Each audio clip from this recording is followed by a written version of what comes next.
आइए दोस्तों, आप जानकारी लेंगे भक्ति आंदोलन की। भक्ति की आवश्यकता क्यों पड़ी? सर्वप्रथम विद्वानों द्वारा और संतों द्वारा लाभ हानि सुख दुख अपने पराये सब बंधनों से मुक्त होने के साधनों की खोज करी। अपने पराये इन सबके मुक्ति कैसे प्राप्त की जा सकती है, इसके साधन क्या क्या हैं? तो यहाँ पर 3 साधन प्राप्त हुए। 3 साधन प्राप्त किए गए जो थे ज्ञान, कर्म और भक्ति। अपने पराये सुख दुख लाभ हानि जन्म मरण से मुक्ति प्राप्त करने के साधन की खोज हुई। तो उनमें साधन में 3 मार्ग प्राप्त हुए, ज्ञान मार्गी, कर्म मार्गी और भक्ति मार्गी। कर्म मार्ग का वर्णन तो सर्वप्रथम वेदों में किया गया था। कर्म मार्ग का वेदों में किया गया था। ज्ञान मार्ग जो वेद हैं वो कर्मकांड पर आधारित हैं। ज्ञान मार्ग के कई उदाहरण प्राप्त हुए हैं, जैसे महात्मा बुद्ध ने ज्ञान प्राप्त कर मोक्ष की प्राप्ति की थी। महावीर जन ने ज्ञान प्राप्त कर मोक्ष की प्राप्ति करी थी। अर्थात मोक्ष की प्राप्ति करना या स्वर्ग जिसे कहा गया, स्वर्ग का कोई तीसरा लोक नहीं है। अपने पराये लाभ हानि जन्म मरण सभी से मुक्ति प्राप्त करना ही स्वर्ग या मोक्ष कहा गया। तो मोक्ष के 3 साधन मिले, ज्ञान मार्गी, कर्म मार्गी और भक्ति मार्गी। जो वेद हैं वो कर्मकांड पर आधारित हैं। तो भक्ति विद्वानों द्वारा सबसे आसान जो मार्ग दिखाई दिया हुआ दिया भक्ति मार्ग। भक्ति मार्ग दिखाई दिया तो भक्ति भी 2 प्रकार की हुई, एक सगुण भक्ति और निर्गुण भक्ति। सगुण भक्ति जो किसी साकार ईश्वर की उपासना करते हैं वो सगुण भक्ति, और जो किसी निराकार ईश्वर की उपासना करते हैं जिसका कोई आकारी नहीं है वो निर्गुण भक्ति। निर्गुण भक्ति भी 2 भागों में बटी थी, प्रेम मार्गी और ज्ञान मार्गी। ज्ञान प्राप्त कर और प्रेम प्राप्त कर। और सगुण भक्ति भी 2 मार्गों में बटी थी, रामाश्रय कृष्णाश्रय।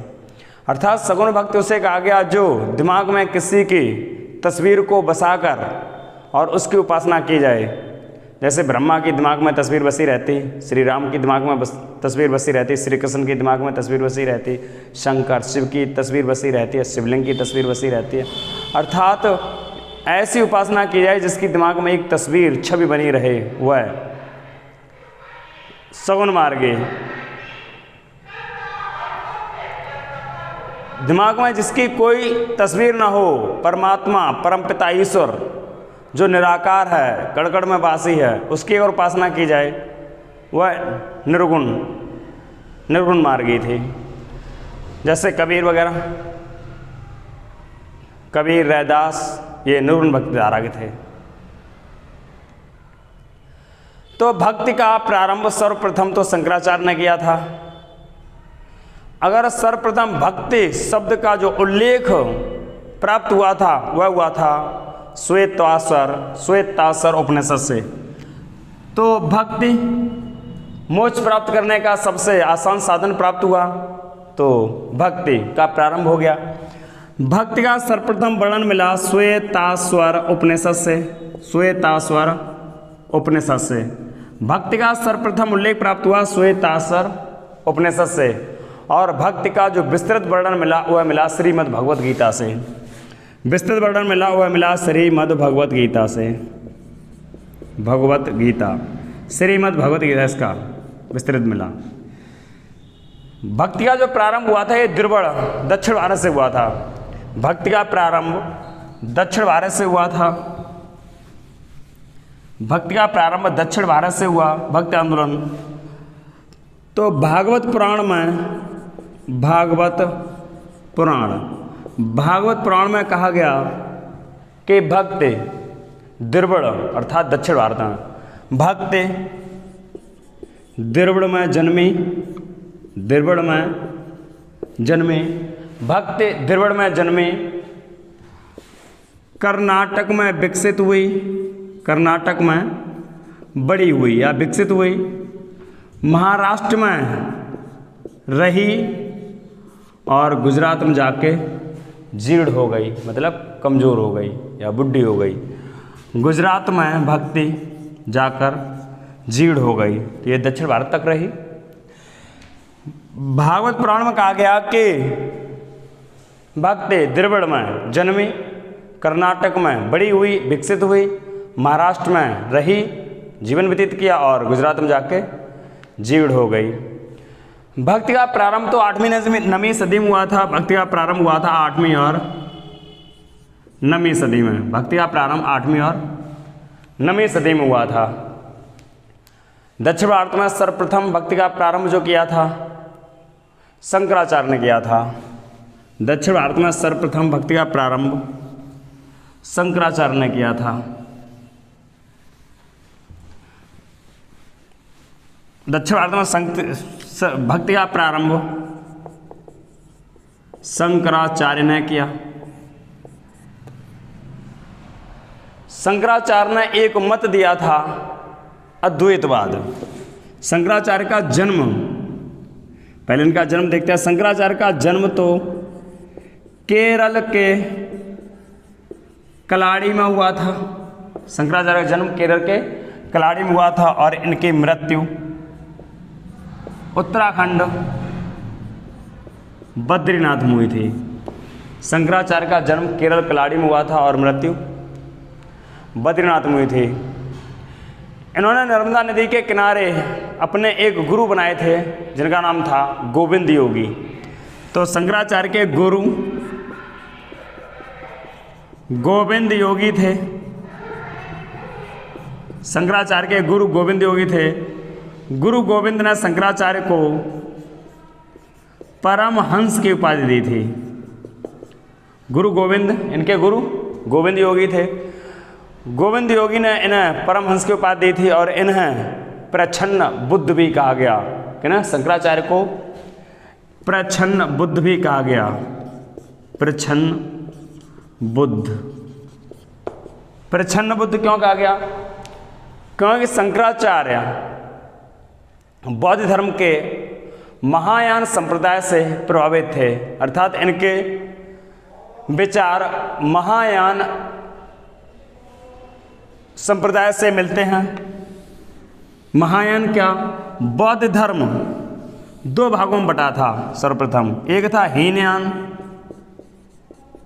बौद्ध संगीत के तहत सर्वप्रथम बौद्ध धर्म हीनयान और महायान में बटा। इससे पहले द्वितीय बौद्ध संगीत में स्थावर और महासंदिग्ध में बटा था और चतुर्थ बौद्ध संगीत में हीनयान और महायान में बटा था।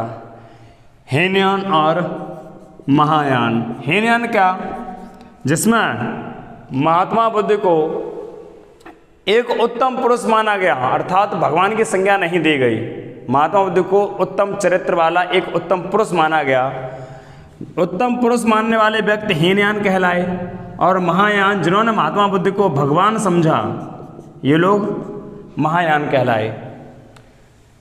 शंकराचार्य जो थे ये भी एक भगवान की उपासना में आकर्षित हुए थे। इनके आराध्य गुरु या इनके जो इष्ट देव थे, शंकराचार्य के इष्ट देव थे, ये थे शिव। शंकराचार्य शिव के उपासक थे। शंकराचार्य को प्रच्छन्न बुद्ध कहा गया क्योंकि ये बौद्ध धर्म के महायान शाखा के विचारों से प्रभावित थे और इनके विचारों महायान के विचार मिलते हैं, अतः इन्हें प्रच्छन्न बुद्ध भी कहा गया। शंकराचार्य को प्रच्छन्न बुद्ध भी कहा गया। शंकराचार्य ने एक मत प्रतिपादित किया था भक्ति का, जिसका नाम था अद्वैतवाद। शंकराचार्य ने एक मत प्रतिपादित किया था अद्वैतवाद। अद्वैत मतलब जो द्वैत ना हो। द्वैत का मतलब जिसकी दोहरी प्रवृत्ति ना हो। द्वैत दोहरी प्रवृत्ति ना हो, जो एक ही हो, जो दो ना हो, अद्वैत।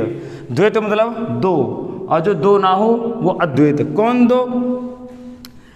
आत्मा और परमात्मा। आत्मा और परमात्मा। आत्मा और परमात्मा एक ही मानी, इस मत को अद्वैतवाद कहा गया। इन्होंने एक उक्ति बोली थी, इनकी उक्ति थी ब्रह्म सत्य, ब्रह्म सत्य जगत मिथ्या, ब्रह्म सत्य जगत मिथ्या। सब कुछ जो सत्य वास्तव में है वो ब्रह्म ही है, बाकी सब जगत झूठा है, सब मिथ्या है। यहाँ पर जो जीव वस्तुएं जो भी दिख रही हैं सब में ब्रह्म की उपस्थिति है। जिस दिन ये ब्रह्म निकल जाता है उस दिन यहाँ के पृथ्वी पर सभी जीव झूठे अर्थात मिथ्या रह जाते हैं। पृथ्वी पर सभी जीव मिथ्या हो जाते हैं अर्थात सभी जीव झूठे हैं। तो इन्होंने कहा था अद्वैतवाद मतलब आत्मा परमात्मा एक ही है, परमात्मा मतलब ईश्वर, आत्मा परमात्मा एक ही है। प्रत्येक व्यक्ति में आत्मा है, वही परमात्मा है। इस परमात्मा ईश्वर के या आत्मा के निकल जाने से व्यक्ति झूठा है, उसका कुछ नहीं बचता उसमें। ये कहा था अद्वैतवाद में शंकराचार्य ने। तो इन्होंने पंक्ति बोली थी ब्रह्म सत्य जगत मिथ्या। तो शंकराचार्य के मत का खंडन रामानुजाचार्य ने किया और रामानुजाचार्य ने एक मत दिया विशिष्टाद्वैत। रामानुजाचार्य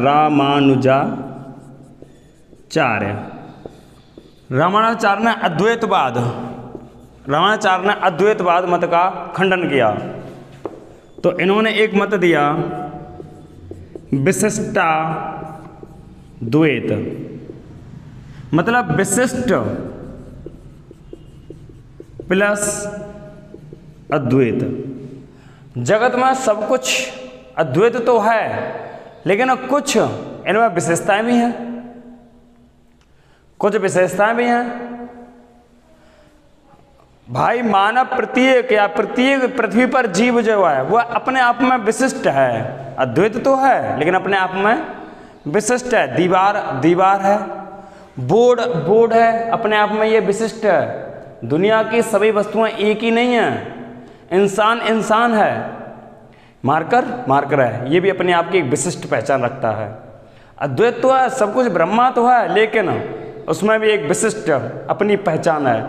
तो रामानुजाचार्य ने प्रत्येक वस्तु जगत में जो भी वस्तु है सबका विशिष्ट माना, अर्थात उन्होंने अद्वैत मानते हुए भी विशिष्ट अद्वैत की मत प्रतिपादित किया रामानुजाचार्य ने।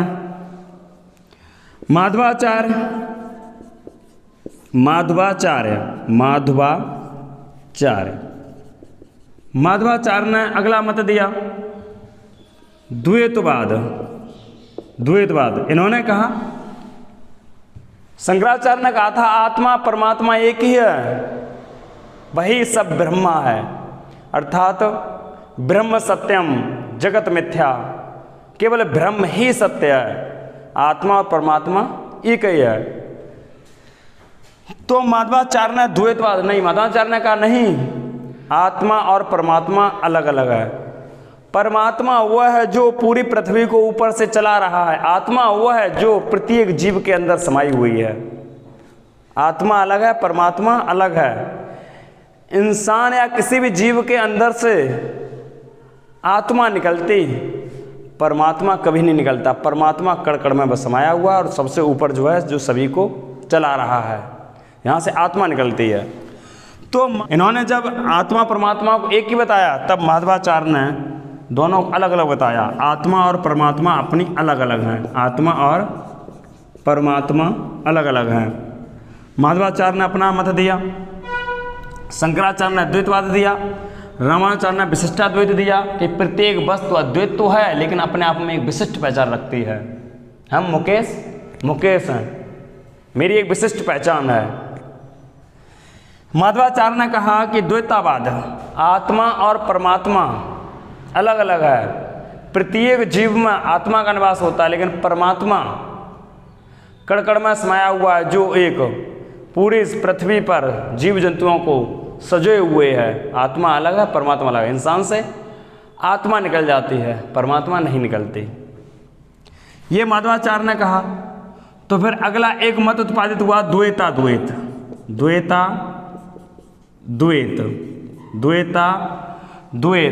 निम्बकाचार्य ने अगला मत दिया निम्बकाचार्य ने अगला मत दिया द्वैताद्वैत।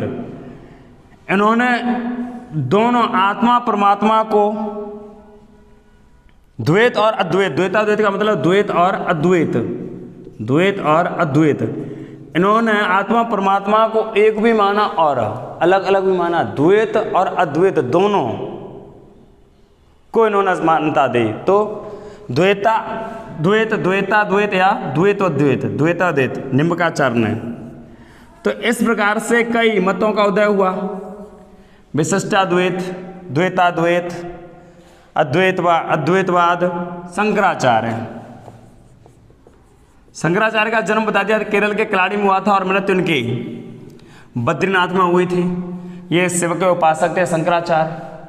इन्होंने दक्षिण भारत में सर्वप्रथम भक्ति को प्रारंभ किया था। भक्ति के इन्होंने भारत के चारों कोनों पर 4 मठों की स्थापना की थी।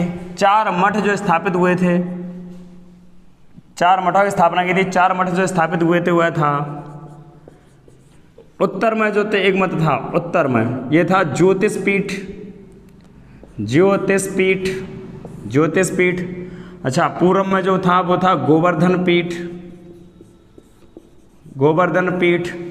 दक्षिण में था श्रृंगेरी पीठ, श्रृंगेरी, दक्षिण में श्रृंगेरी पीठ। मठ या पीठों की 4 पीठों की स्थापना की और इधर थी श्रृंगेरी पीठ, सॉरी शारदा पीठ, शारदा पीठ। ये गुजरात में, मैसूर कर्नाटक में, पुरी उड़ीसा में और ये उत्तराखंड के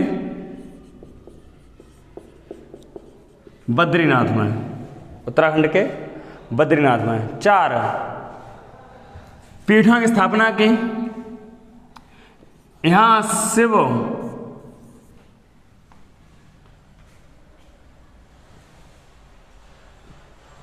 का एक पीठ खोला।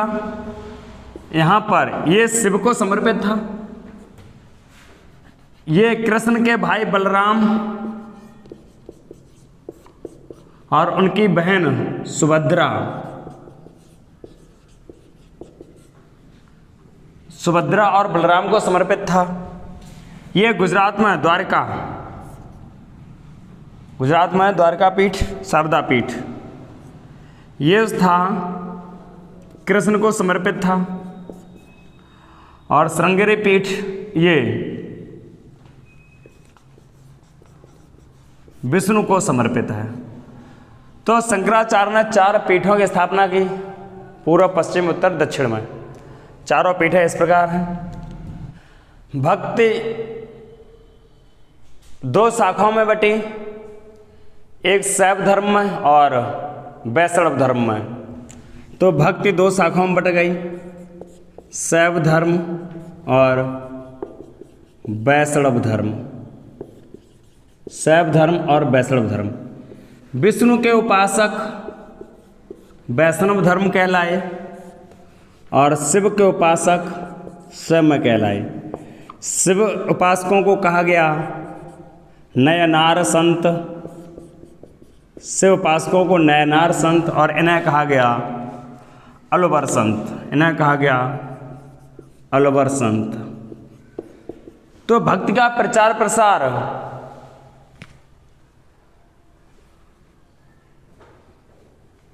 दो मतों में हुआ या 2 धर्मों में हुआ, एक वैष्णव धर्म, एक शैव धर्म में। 2 धर्मों में हुआ, नयनार संत और अलवर संत। नयनार संतों की संख्या थी 63। नयन मतलब शंकर जी के नयन के हिसाब से इनका नाम रखा गया नयनार। तो नयन है तो नयनार। और अलवर संतों की संख्या थी 12। इसमें एक महिला संत सहित, इसमें एक महिला संत थी, इसमें आंडाल, आंडाल वैसा मतलब अलवर संतों में।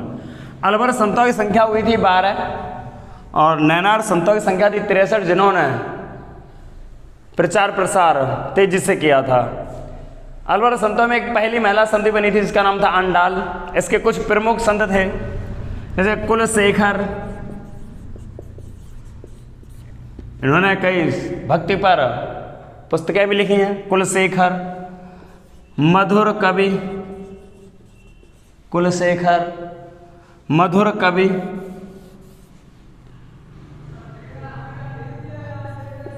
नम्माल वार, आंडाल, कुलशेखर, मधुर कवि, नामाल वार, ये कुछ प्रमुख संत थे अलवर संतों में। शैव में या नैनार संतों में, नैनार में जो प्रमुख थे वह थे तिरुज्ञान। कुछ नैनार के प्रमुख संत थे, नैनार के नयनार के प्रमुख संत थे तिरुज्ञान, सुंदर मूर्ति। वह संख्या तो इनकी 63 है, वनडे एग्जाम में सभी को याद करना महत्वपूर्ण नहीं है। तिरुज्ञान, सुंदर मूर्ति, शंकराचार्य शिव के उपासक थे, इन्होंने भक्ति को प्रारंभ किया था। शंकराचार्य शिव के कुल 18 अवतार माने गए। इन 18 अवतारों में एक अवतार जो पशुपति संप्रदाय की स्थापना की वो था लकुलिश। तो शिव के 18 में से एक अवतार लकुलिश का भी माना गया। लकुलिश शिव के 18 अवतारों में से एक अवतार था लकुलिश। ये पशुपति संप्रदाय की स्थापना की थी, पशुपति संप्रदाय की। लकुलिश ने पशुपति, शैव धर्म में लकुलिश ने पशुपति संप्रदाय की स्थापना की थी। और इसमें एक लिंगायत संप्रदाय की भी उपासना हुई थी, या लिंगायत संप्रदाय की स्थापना हुई थी, वो भी हुई थी कर्नाटक, दक्षिण भारत में, जो बासवन्नान की थी। तो शिव का ही एक संप्रदाय था लिंगायत संप्रदाय।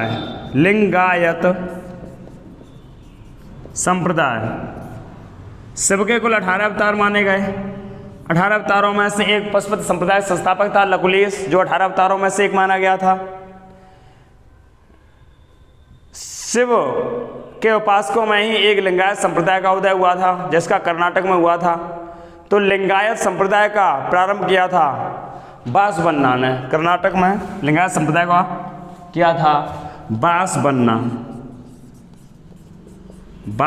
ने।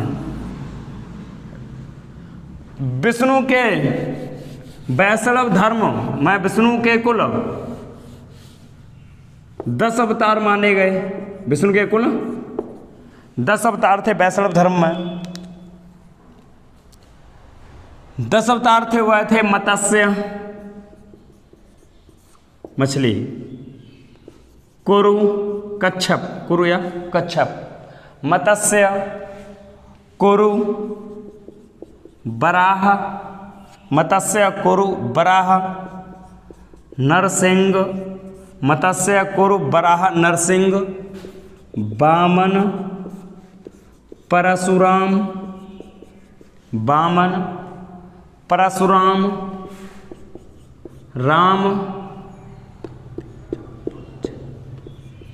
राम, श्री कृष्ण, महात्मा बुद्ध, और 10वां अवतार होगा कल्कि। 10वां अवतार कल्कि अभी हुआ नहीं, 10वां अवतार विष्णु का होगा, जो कल्कि होगा। बताया गया कल्कि जो होगा वो कलयुग में होगा, जो समस्त नर संहारक होगा। जब अत्याचार बढ़ेगा तो विष्णु 10वां अवतार लेंगे, जो समस्त नर संहारक लेंगे। यदा यदा ही धर्मस्य ग्लानि भवति, बताया गया जब जब धर्म पर हानि हुई है तब तब भगवान ने अवतार लिए हैं। तो विष्णु के कुल 10 अवतार माने गए हैं। पहला मत्स्य, अर्थात पृथ्वी पर जब थल पर इंसान या जीव रहा ही नहीं था, थल पे जब कोई इंसान या जीव थल पर आया ही नहीं था, उस समय केवल जलीय जंतु थे। तो विष्णु ने जलीय जंतुओं के रूप में उनकी व्यवस्था को सजोए रहने के लिए, बनाए रखने के लिए एक अवतार लिया था, वह था मछली मत्स्य का अवतार लिया था। फिर जलीय जीव पृथ्वी पर भी चलने फिरने लगे। जल से सबसे पहले जलीय जंतुओं का उदय हुआ था। विज्ञान भी कहती है सर्वप्रथम जलीय जंतुओं का उदय हुआ था। उसमें प्रोटोजोन्स, अमीबा, पैरामीशियम, यूग्लिना, यहाँ से फिर 2 शाखाएं बटी जो थल पर भी आ गई। कुछ दलदल में रहने वाले, कुछ थल पर रहने वाले। दूसरी शाखा पेड़ पौधों की तरफ बट गई थी जो यूग्लिना को हरा जीव भी कहा जाता। यूग्लिना से शाखाएं जंतु की तरफ अलग चली गई थी और वनस्पति की तरफ अलग चली गई थी। उसी हिसाब से कहा गया कि जब सबसे पहले जलीय जंतु जब रहे तो विष्णु ने मत्स्य का अवतार लिया, मछली का। फिर उसके बाद जब जलीय जंतु थल पर भी आने लगे तो इन्होंने कुरु, कच्छप, कछुए का अवतार लिया, कछुए का अवतार लिया। जब जल से थल में आ गया, फिर जल थल दलदल में भी जंतु रहने लगे तो बराह या सूकर जो दलदल में रहता है, सूकर का अवतार लिया। जहां जहां जंतु अपना रहन सहन बढ़ाते गए वहीं वहीं विष्णु के अवतार होते गए। सबसे पहले जंतुओं ने जल में रहना शुरू किया। विज्ञान भी कहती है सर्वप्रथम जलीय जंतुओं का निर्माण हुआ था तो विष्णु का जलीय अवतार हुआ। फिर जंतु थल पर भी आया तो विष्णु का थल पर अवतार हुआ। फिर जंतु जल और थल दलदल दोनों में रहने लगा तो विष्णु का जल थल पर अवतार लेने वाला शुक्र का अवतार हुआ जो दलदल में भी रहता। नरसिंह फिर जंतुओं का नर के रूप में अवतार होने लगा। नर के रूप मतलब मानव के रूप में अवतार हुआ, विकास किया तो मानव बना। तो आधा जंतु या आधा पशु आधा मानव के रूप में अवतार लिया नरसिंह का। फिर सबसे पहले छोटे मानव का उदय हुआ तो वामन, बौना मानव कहा गया। तो भगवान विष्णु ने वामन छोटे पुरुष के रूप में जन्म लिया, छोटे मानव के रूप में जन्म लिया। छोटे मानव के बाद फिर बड़े श्रृंगारक मानव के रूप में जन्म लिया। परशुराम, फरसा वाले राम का जन्म लिया। उसके बाद सामाजिक जीवन व्यतीत करने के लिए उन्होंने श्री राम का जन्म लिया जो सामाजिक जीवन व्यतीत करते थे। फिर उसके बाद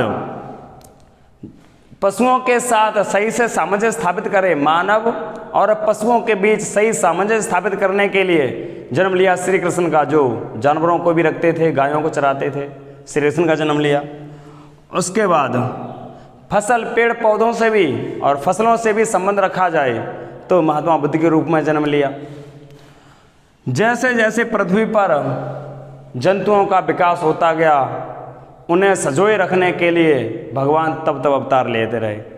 तो बताया जाता है मत्स्य पुराण में कहा गया कि विष्णु के 10 अवतार हुए थे। 10वां अवतार ले गए भगवान, जिनका अवतार कल की कहलाएगा। 10वां अवतार कल की होगा। रामानुजाचार्य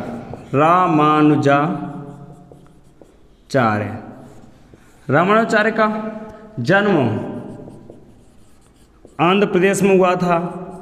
इन्होंने अद्वैतवाद का खंडन किया और इन्होंने कहा था कि ईश्वर और ब्रह्मा एक होते हुए भी, इनकी युक्ति है, ईश्वर और ब्रह्मा एक होते हुए भी जीव जगत में शक्तियां विशिष्ट हैं, जीव जगत की शक्तियां विशिष्ट हैं।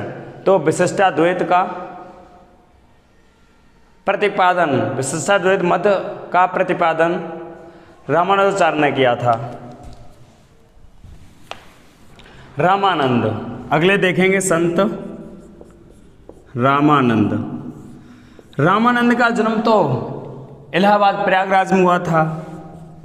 जन्म स्थान इलाहाबाद, प्रयाग, जो वर्तमान में प्रयागराज है। रामानंद का जन्म इलाहाबाद प्रयागराज में हुआ था। इन्हें उत्तर भारत का प्रथम संत कहा गया। तो उत्तर भारत का प्रथम संत, उत्तर भारत का प्रथम संत रामानंद को कहा गया क्योंकि रामानंद ने दक्षिण भारत से उत्तर भारत के लिए भक्ति को प्रारंभ किया था। अर्थात भक्ति तो दक्षिण भारत में जन्मी थी और गुजरात तक आकर जीर्ण हो गई तथा दक्षिण भारत में ही जीर्ण हो गई थी। तो दक्षिण भारत से उत्तर भारत में भक्ति को लाने का जो श्रेय था वह रामानंद का था। अतः दक्षिण भारत से उत्तर भारत के मध्य का सेतु, अर्थात उत्तर भारत या दक्षिण भारत में भक्ति का सेतु, तो भक्ति का सेतु, उत्तर भारत से दक्षिण भारत का सेतु या भक्ति का सेतु रामानंद को कहा गया। रामानंद को उत्तर भारत से दक्षिण भारत में भक्ति का सेतु कहा गया, क्योंकि दक्षिण भारत से उत्तर भारत के लिए रामानंद लाए थे। रामानंद के आराध्य गुरु राम सीता थे। रामानंद के आराध्य गुरु तो राम सीता थे, अर्थात ये वैष्णव धर्म के अनुयायी थे। ये वैष्णव धर्म के अनुयायी थे। इनकी उक्ति है जाति धर्म ना पूछिए, जाति धर्म ना पूछिए, जाति धर्म ना पूछिए, पूछ लो तो ज्ञान। इन्होंने कहा था संत की कोई जाति धर्म नहीं होती है, बस उससे ज्ञान लिया जाए, इन संत से जाति धर्म न पूछा जाए। हाँ, जबकि रामानंद पहले मात्र सवर्ण मतलब उच्च जाति को ही ज्ञान दिया करते थे। जब इनके दरवाजे पर गए थे कबीर के गुरु थे रामानंद, जब इनके दरवाजे पर कबीर गए तो कबीर ने इन्हें अपना शिष्य बनाने के लिए आग्रह किया। तो इन्होंने कबीर की जाति पूछी, वो एक जुलाहा थे। कबीर को नीरू एंड नीमा नामक एक जुलाहा दंपत्ति ने इन्हें बड़ा किया था। तो जाति पूछी तो जुलाहा, तो इन्होंने कहा हम केवल उच्च वर्गों को ही शिष्य बनाते हैं, इन्होंने शिष्य नहीं बनाया। तो रामानंद गंगा स्नान करने जा रहे थे, उसी समय सीढ़ियों से उतरते समय एक सीढ़ी टूटी हुई थी। कबीरदास जी उसी समय गए, तो कबीरदास जी ने देखा कि सीढ़ी टूटी हुई है, रामानंद का कहीं पैर टूटी सीढ़ी पर ना गिर जाए। तो कबीरदास जी उस टूटी सीढ़ी पर लेट जाते हैं। रामानंद उतरते होते हैं तो उनका पैर कबीर पर पड़ जाता है। तो कहते कौन तू? कि गुरुजी सीढ़ी टूटी हुई थी, आपको चोट लग जाती, इसलिए मैंने सीढ़ी को भरने का प्रयास किया था। बोले अच्छा, तो कर्म तो तेरे शिष्य बनाने लायक हैं। तो रामानंद ने कबीर को अपना शिष्य बनाया। कबीर एक जुलाहा थे। कबीर को शिष्य बनाने के बाद रामानंद ने सभी समुदायों के व्यक्तियों को अपना शिष्य बनाया और महिलाओं को भी शिष्य बनाया। इनकी 2 महिलाएं शिष्या थी, एक सुरसर और एक पद्मावती। हाँ, पद्मावती एक संत थी, वो पद्मावती, ये आधुनिक काल की पद्मावती नहीं। पद्मावती और सुरसर इनकी 2 महिला संत थी। और इन्होंने प्रत्येक धन्ना पीपा जाट सेना, धन्ना पीपा सेना रैदास, इन्होंने कई अपने शिष्य बनाए जो सभी समुदायों से थे। तो कौन कौन थे इनके शिष्य? रामानंद के शिष्य थे, रामानंद के शिष्य थे नामदेव, रामानंद के शिष्य थे नामदेव, जो एक दर्जी थे ना। सभी समुदाय के अपने शिष्य बनाए। नामदेव, इनका जन्म महाराष्ट्र में हुआ था। नामदेव एक दर्जी थे। कबीर एक जुलाहा थे। रैदास इनके शिष्य एक मोची थे। धन्ना एक इनका शिष्य था। धन्ना ये एक जाट था। पीपा एक इनका शिष्य था। पीपा मतलब ज्ञान के रस को पी,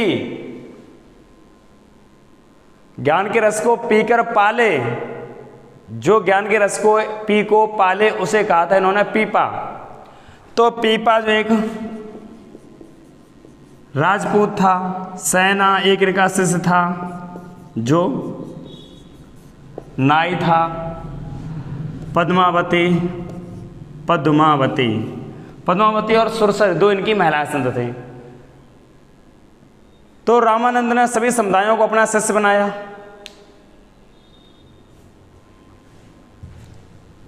रामानंद की जो भाषा थी वह हिंदी थी, जबकि शंकराचार्य की जो भाषा थी वह संस्कृत थी और रामानुजाचार्य की भी भाषा संस्कृत थी। रामानुजाचार्य की भाषा संस्कृत थी, जबकि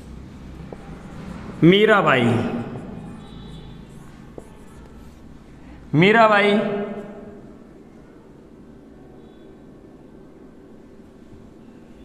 इनका जन्म मीराबाई इनका जन्म तो राजस्थान में हुआ था। इनके गुरु रैदास थे। इनका विवाह या इनके पति जो थे, इनका विवाह जो हुआ था, इनके पति थे राणा सांगा के पुत्र भोजराज।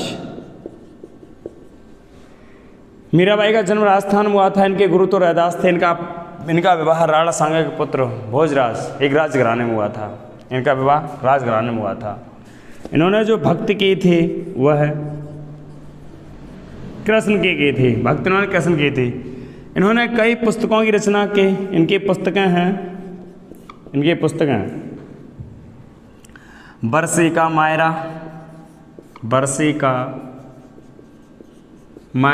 इनकी पुस्तकें हैं राग गोविंद, राग सोरठा। मीराबाई की पुस्तकें हैं राग गोविंद, राग सोरठा, राग सोरठा, गीत गोविंद का